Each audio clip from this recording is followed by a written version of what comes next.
Okay, we have some definitions. They're in your Appendix A. You can look at them whenever you want to. Just a couple things so you can understand why I'm using these terms. One, I'm going to use the word diversity education.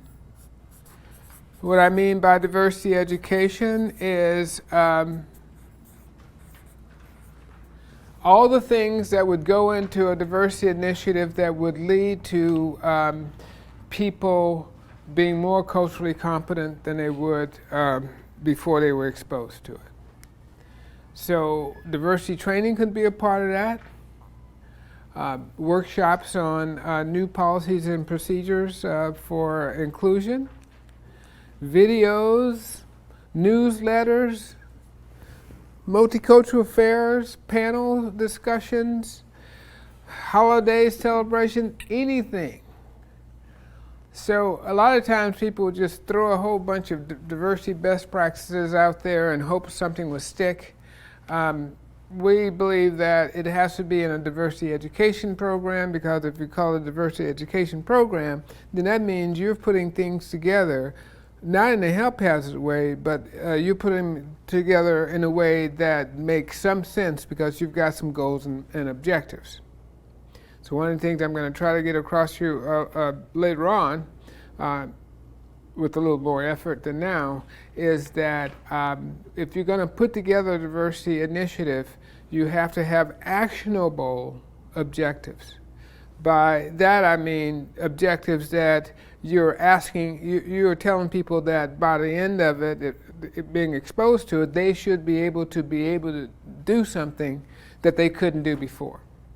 And if they can, then you should be able to measure that.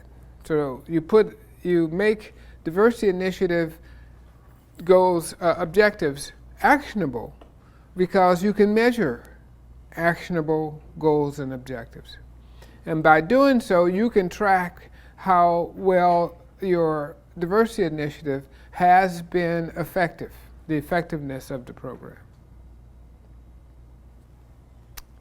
So I talk about diversity education in an all-inclusive way, but a strategic way of talking about how we're going, what we're going to design, develop, and implement in order to move the organization from where it is to where we'd like it to be. We're also going to be talking about how do you know which stage of inclusion your organization is in, so that you can target specifically the organization needs for that stage. I also use the term historically excluded group.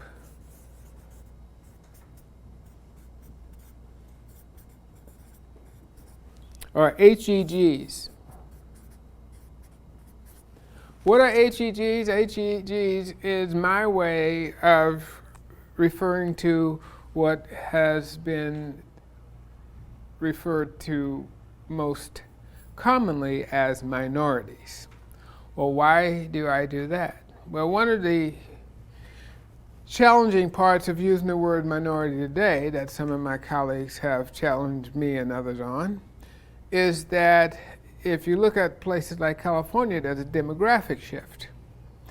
And the demographic shift is towards, and you can already see it in public schools and elementary, is towards greater diversity, number one, which comes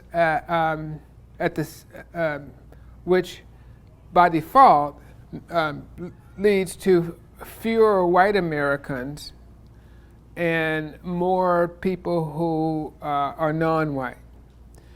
As a result, some colleagues say we can no longer use the word minority because the people who used to be minority, they're now the majority. So they're saying we got to say something else. Now, there's also the social, political, academic view of minority majority. And what they say is, if you think about a place like South Africa, before apartheid fell, it was a country in which the white South Africans were a minority in number. but they had more institutional power. As a result, the people who were the majority in terms of number, they were the minority in terms of power and status. So you have two ways of looking at minority versus majority, in terms of sheer numbers, in terms of power. So I don't like to get into a lot of debates because they take up a lot of time, and there's oftentimes no right answer.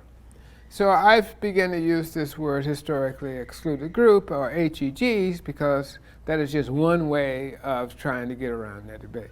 But some people say that's just a whole lot of words you're putting out there, so why don't we just say minority, it's easier. But I use HEGs instead. And let's see, cultural competence, we're going to talk more about that. But what I mean by that is I characterize cultural competence as high in a person or an organization that is high in diversity awareness, high in valuing diversity, high in knowledge about diversity and different groups, and high in skills. So awareness, attitude, knowledge, and skills. If you're high on all those dimensions, you're culturally competent. We'll talk more about that and the unevenness that some people bring to the work. You know, I can have the right attitude, I can be quite aware, but I may not be very skillful, and it can still make me look like I'm prejudiced, for example. So I think the others are pretty straightforward, but if you see any you want me to go in a little more detail about, let me know.